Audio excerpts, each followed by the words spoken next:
Hello साथियों। पिछले video में हमने साइबर क्राइम से रिलेटेड बताया था कि साइबर क्राइम होता क्या है। उसके बाद हमने आपको साइबर क्रिमिनल्स के बारे में बताया था और फिर हमने आपको बताया था कि साइबर क्रिमिनल्स कितने प्रकार के होते हैं और साथ ही साथ हमने आपको डिटेल में एक्सप्लेन किया था कि साइबर क्रिमिनल्स कैसे पर्सनल क्राइम्स करते हैं, पर्सनल या इंडिविजुअल अपराध करते हैं, यानी एक व्यक्ति के खिलाफ किस प्रकार से अपराध होते हैं, साइबर क्रिमिनल्स किस प्रकार से टारगेटेड करते हैं। आज हम साथियों पढ़ेंगे मोबाइल। आज के समय में सभी के पास मोबाइल रहता है। एक जो मोबाइल को दूसरा कंप्यूटर बोला जाता है।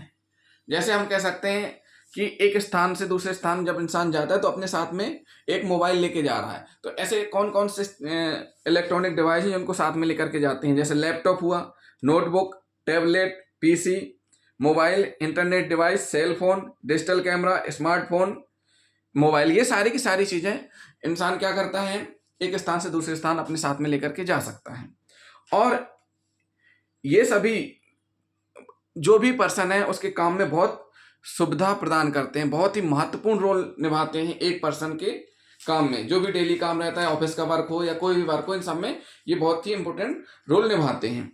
इन उपकरणों का, जो ये उपकरण हमने आपको बताए हैं, डिजिटल उपकरण, इन उपकरणों का व्यापक रूप से साइबर अपराध में उपयोग किया जा रहा है। ऐसा उपकरण मतलब जैसे मान के चलिए किसी का मर्डर करने के लिए बंदूक का इस्तेमाल किया तो बंदूक क्या हो गई, यहाँ एक उपकरण हो गया।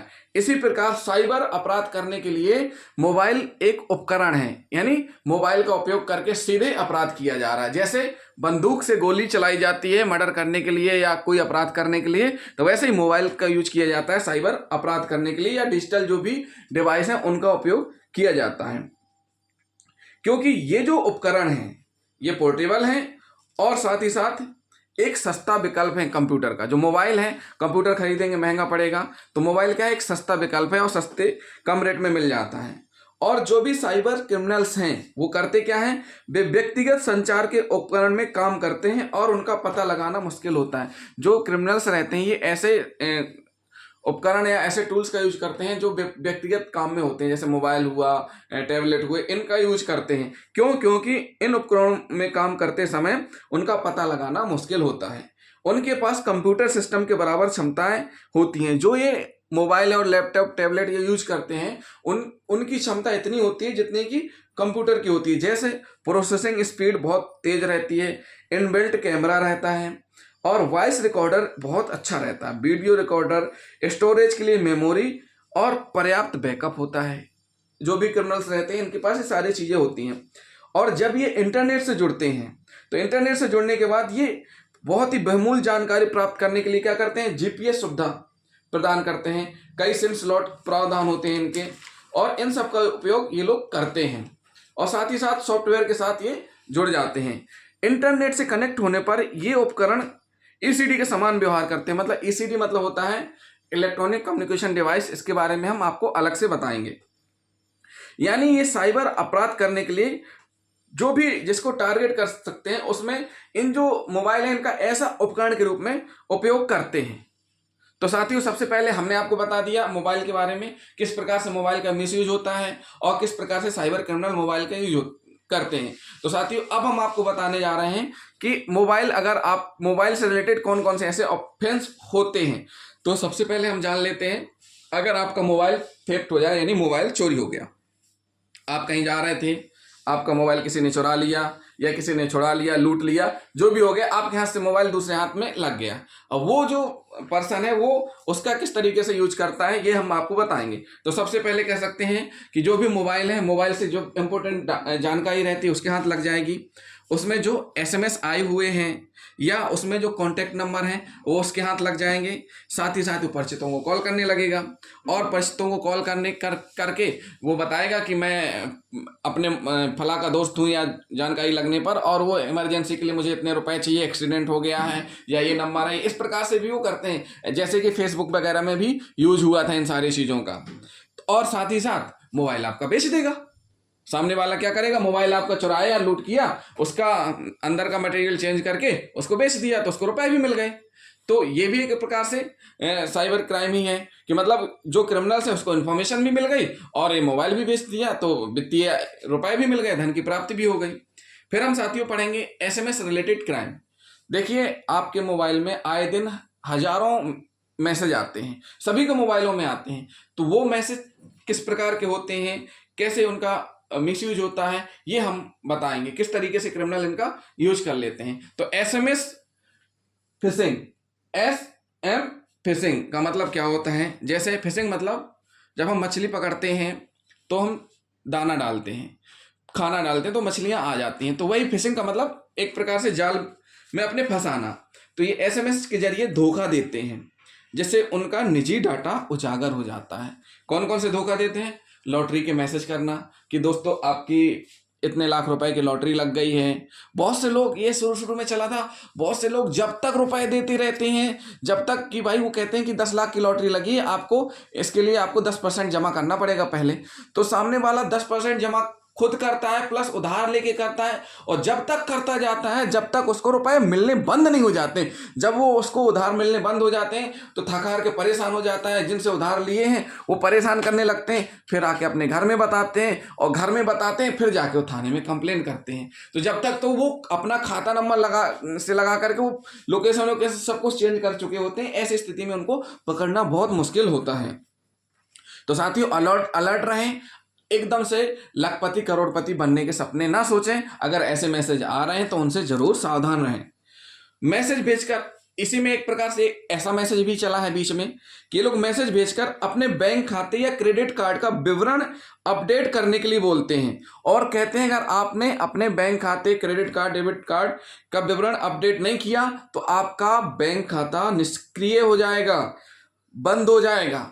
तो जो भी, जिनको ज़्यादा जानकारी नहीं होती है, उनको लगता है अरे यार हमारा बैंक का खाता फिर से बंद ना हो जाए, कौन बैंक जाएगा, कौन बैंक के चक्कर लगाएगा। तो वो क्या करते हैं, सीधे सीधे उसको अपडेट करने लगते हैं। इसके बाद फिर वो पुष्टि करने के लिए मैसेज करते हैं, दोबारा क्या करते हैं, पुष्टि करने के लिए फिर से मैसेज करते हैं, और पुष्टि करने के लिए बोलते हैं कि अगर आपने अपने बैंक खाते को, डेबिट कार्ड को अपडेट कर लिया है तो इस वेबसाइट पर जाएं। एक वेबसाइट दी रहेगी, आप उस वेबसाइट पर जाएं या फिर इस नंबर पर कॉल करें। इसमें से अगर आपने दोनों में से कुछ भी कर दिया तो आपकी निजी जानकारी और बैंक में जितना बैलेंस है समझो साफ, और आपके नाम से कितना लोन हो जाएगा ये भी आपको नहीं पता। तो साथियों यहां आपको विशेष तौर पे ध्यान देना है, कभी भी बैंक इस प्रकार के मैसेज भेजकर आपका बैंक खाता अपडेट नहीं करवाती है। तो साथियों ये हुआ एसएमएस फिशिंग। अब अगला है, एसएमएस में हम पढ़ेंगे एसएमएस फ्लोशिंग। फ्लोशिंग क्या होती है? देखिए फ्लोशिंग आप समझ लीजिए, फ्लोशिंग एसएमएस, इसका मतलब क्या है, आप मोबाइल चला रहे हैं, आपके मोबाइल में एक मैसेज आ जाता है, वो शो होता है, वो एक मैसेज शो होता है। जैसे ही आप मोबाइल चालू करेंगे आपके स्क्रीन पर एक मैसेज शो होने लगेगा, और वो मैसेज कैसा रहता है, धमकी भरा भी हो सकता है और अफवाह फैलाने वाले भी होता है। धमकी कैसा कि हम अंडरवर्ल्ड डॉन के यहाँ से हैं, इतने रुपए आपको देने पड़ेंगे नहीं तो शाम को उड़ा दिया जाएगा, ये धमकी भरे भी हो गए। और अफवाह फैलाने वाले ये रहते हैं कि यहाँ इतने लोगों के साथ गलत व्यवहार किया गया, या दो धर्मों के बीच इस जगह पर लड़ाई हो गई है, तो एकदम से अफवाह फैल जाती है, तो लोग आपस में वहां भी लड़ाई शुरू कर देते हैं, एक दूसरे के ऊपर कमेंट करना शुरू कर देते हैं। तो ये कहलाती है फ्लोशिंग एसएमएस, मतलब एसएमएस के जरिए अफवाह फैलाना और धमकी देना।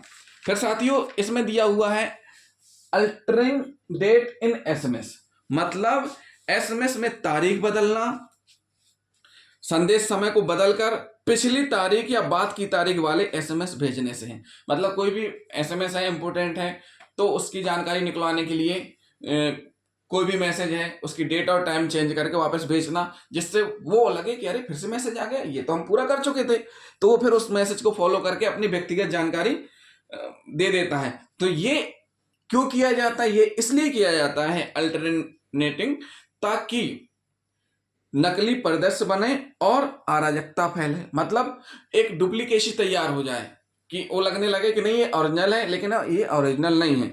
और दूसरा अफवाह, अराजकता इससे फैलती है एसएमएस से। बहुत से ऐसे एसएमएस चलते हैं, वो अगर हम देखेंगे यूट्यूब वीडियो भी रहते हैं कि 10 साल पुराना, 5 साल पुराना कहीं कुछ हुआ था या किसी फिल्म का सीन है, वो कट के डल जाते हैं कॉपी पेस्ट एडिट करके। तो इसी प्रकार मैसेज भी ऐसे हो जाते हैं जिनमें चेंज करके अराजकता फैलाने के लिए, दो धर्म में या दो समुदायों में विवाद करवाने के लिए इन मैसेजों का उपयोग किया जाता है डेट और टाइम चेंज करके। अब हम पढ़ेंगे दोस्तों एसएमएस स्पूफिंग। एसएमएस स्पूफिंग क्या होता है? इसमें समझ लीजिए कि किसी अपराधी की पहचान छिपाना, मतलब जो अपराध करने वाला रहता है वो अपनी पहचान छिपा के अपराध करता है, यानी अपराधी की अपनी पहचान छिपाता है और पीड़ित को वास्तविक उपयोगकर्ता के रूप में संदेश भेजना। मतलब जो भी फ्रॉड है या जो भी अपराधी है वो अपनी पहचान छुपा लेता है और सामने वालों को ऐसा ट्रीट करता है कि वो वास्तविक पर्सन से ही बात कर रहा है। तो ये इसमें एसएमएस स्पूफिंग होती है। जैसे बैंक मैनेजर बन के फोन करना, तो इस तरीके के कॉल जो रहते हैं या मैसेज रहते हैं, एसएमएस रहते हैं, वो एसएमएस स्पूफिंग कहलाते हैं, जब अपनी वास्तविक पहचान छिपा करके कोई अपराध किया जाता है और पीड़ित को वास्तविकता उपयोगकर्ता के रूप में संदेश भेजना। ये हो गया एसएमएस स्पूफिंग। अब साथियों ब्लूटूथ मोबाइल हैकिंग। देखिए जितना आसान ब्लूटूथ कनेक्ट करके बात करना है उतना कहीं खतरनाक भी है ब्लूटूथ हमारे लिए। हम कहते हैं ब्लूटूथ से अपन ने कनेक्ट कर लिया, हैंड फ्री, हैंड कान में लगाए, वायरलेस वाली हैंड फ्री आती है और वायरलेस लेस आती हैं, हमने कान में बट लगा लिए और बात करते जा रहे हैं, लेकिन इसका मिसयूज बहुत ज़्यादा है। मोबाइल में ब्लूटूथ क्षमता अगर आपके है तो आप समझ लीजिए हमला संभव है और यह अपराधी को आपके इस ब्लूटूथ हैक से क्या क्या प्राप्त कर सकता है?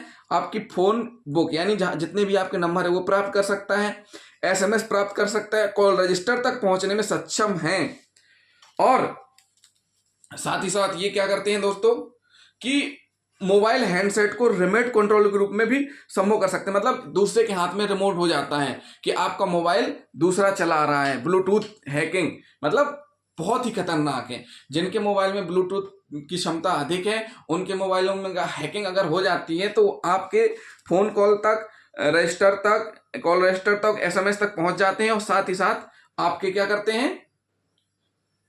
हैं दोस्तों, आपके जो भी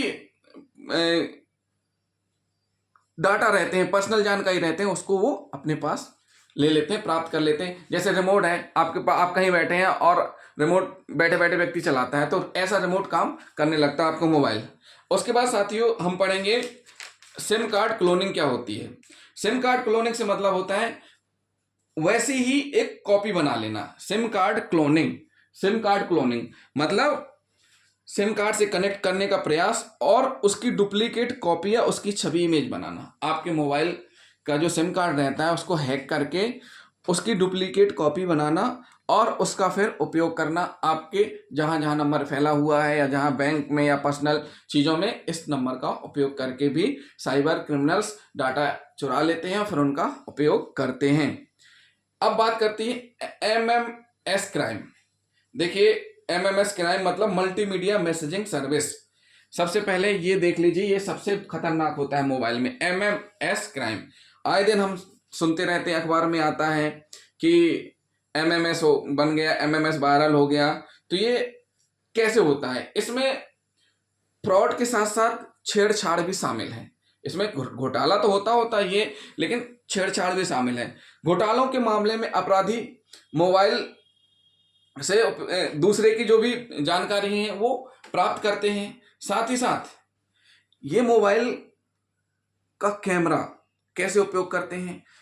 मोबाइल लिया, जो पीड़ित व्यक्ति है उसकी व्यक्तिगत गतिविधियों पर नजर रखने लगे और उनकी फोटो कैप्चर करने लगे, फिर ब्लूटूथ या इंटरनेट के माध्यम से वायरल कर दिया। तो ये एमएमएस होता है। किसी की व्यक्तिगत जानकारी कैप्चर कर ली, किसी महिला है या कोई व्यक्ति है उसकी व्यक्तिगत जानकारी का या व्यक्तिगत पल का रिकॉर्ड कर लिया, उसको फिर वायरल कर दिया। तो ये भी एमएमएस क्राइम कहलाता है, जिससे भी कई सारे लोग सदमे में आकर के सुसाइड कर लेते हैं। तो ये एमएमएस क्राइम इस तरीके से करते हैं। अब साथियों इसमें होता क्या है, इनका उद्देश्य क्या रहता है एमएमएस करने का?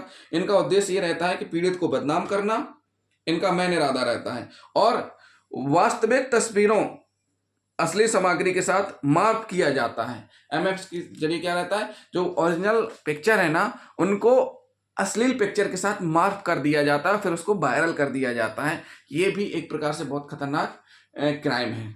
उसके बाद साथियों हम पढ़ेंगे क्राइम्स विथ कॉल्स।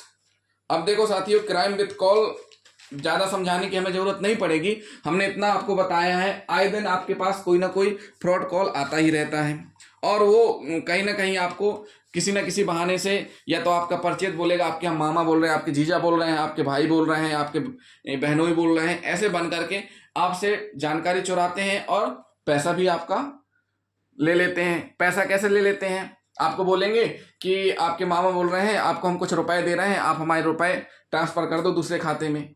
अब आप सोचते हो कि आप नींद में हुए, आप ध्यान नहीं दे रहे हैं, कि कभी कभी हाँ भी बोल देते हैं, और सामने वाला आपके अकाउंट में पैसा डालता है, फिर वो दूसरे में डलवाता है। आपने लिया, ठीक है, जैसे ही आपने दूसरे में ट्रांसफर किया, आपका पूरा उनके पास डाटा आ गया, वो अपना तो ले लेगा, साथ में जितना आपके पास है वो भी ले लेगा। तो ये क्या करते हैं? जानकारी और पैसा भी चुराते हैं। और जो क्राइम्स विथ कॉल होता है, ये दो प्रकार से हम आपको समझा रहे हैं, वार्डलिंग कॉल और डंपस्ट डाइविंग। ये आप समझ लीजिए, वार्डलिंग क्या होता है और डंपस्टर डाइविंग क्या होता है। देखिए साथियों, वार्डलिंग का मतलब ये होता है कि उनके पास पहले से रिकॉर्ड है। क्या रिकॉर्ड है? पहले से रिकॉर्ड किए गए ऑडियो के साथ बैंक के नंबर से कॉल की जाती है, जिससे पीड़ित के credit debit card number, pin number, CVV दर्ज करने की मांग की जाती है और इसे रिकॉर्ड किया जाता है। मतलब इनके पास जो भी ये क्रिमिनल्स हैं, इनके पास एक ऐसी रिकॉर्डिंग रहती है जो ऑलरेडी पहले से रिकॉर्डिंग करके रखते हैं, और उस रिकॉर्डिंग को चलाते हैं किस तरीके से? बैंक के नंबर से कॉल करके कि आपका जो क्रेडिट कार्ड है, डेबिट कार्ड है, पिन नंबर है या सीबीबी है, ये सब दर्ज करने की मांग की जाती है। बोलते हैं कि हम बैंक से बोल रहे हैं, आपका debit card, credit card expire होने वाला है, या इसका नंबर इतना है, इस तरीके से आए, आप ये नंबर बताएं, आप वो नंबर बताएं। तो जैसे ही आप वो चीज बताते हैं, चुटकी में आपका अकाउंट खाली हो जाता है। तो बार्डलिंग का मतलब ये होता है पहले से रिकॉर्डेड ऑडियो के साथ फ्रॉड करना, ये बार्डलिंग कहला जाता है। अब दोस्तों, ये क्या क्या कहलाता है? Dumpster diving. ये होता है एक्चुअली में क्या है कि एक अपराधी बैंक ग्राहक के फोन नंबरों को एक टारगेट हमले के लिए यूज करता है, प्रोग्राम में घुसने के लिए यूज करता है। और ये जो दोनों प्रकार के अपराध इसलिए किए जाते हैं ताकि अपराधी द्वारा अनाधिकृत वित्तीय लेन देन किया जा सके। ये जो किया जाता है, ये वित्तीय लेन देन करने के लिए किया जाता है। तो साथियों, ये तो हुआ मोबाइल का मिसयूज, किस तरीके से आपके मोबाइल से क्राइम होता है, या जो साइबर क्रिमिनल्स हैं किस तरीके से आपके मोबाइल को हैक करके, या एसएमएस भेज करके, या ब्लूटूथ को हैक करके, क्लोनिंग करके किस तरीके से क्राइम्स को अंजाम देते हैं। तो साथियों, आप सभी को इस प्रकार के अपराधों से बचना है और विशेष तौर पर सावधानी रखनी है। क्यों? क्योंकि आज के समय में सामने से नहीं मारना चाहता है इंसान, शॉर्टकट तरीके से आपको ठगते हैं और ऐशो आराम की जिंदगी जीते हैं। आप जो खून पसीने की मेहनत करके जोड़ते हैं, एक एक रुपए बचाते हैं, अपने बैंक खाते में रखते हैं, वो आपका बैंक खाता चुटकी में आपकी थोड़ी सी लापरवाही से खाली हो जाता है। तो साथियों, जिन साथियों ने हमारा अभी तक चैनल सब्सक्राइब नहीं किया है, हमारा चैनल सब्सक्राइब कर लें। अगले वीडियो में हम आपको बताएंगे संपत्ति से रिलेटेड क्राइम्स कौन कौन से होते हैं, और ये सिम क्लोनिंग क्या होती है, क्लोनिंग शब्द के बारे में हम आपको डिटेल से बताएंगे। तो साथियों, हमारे चैनल को सब्सक्राइब करना ना भूलें। वीडियो आपको अच्छे लगे हों तो शेयर जरूर करें। थैंक यू दोस्तों।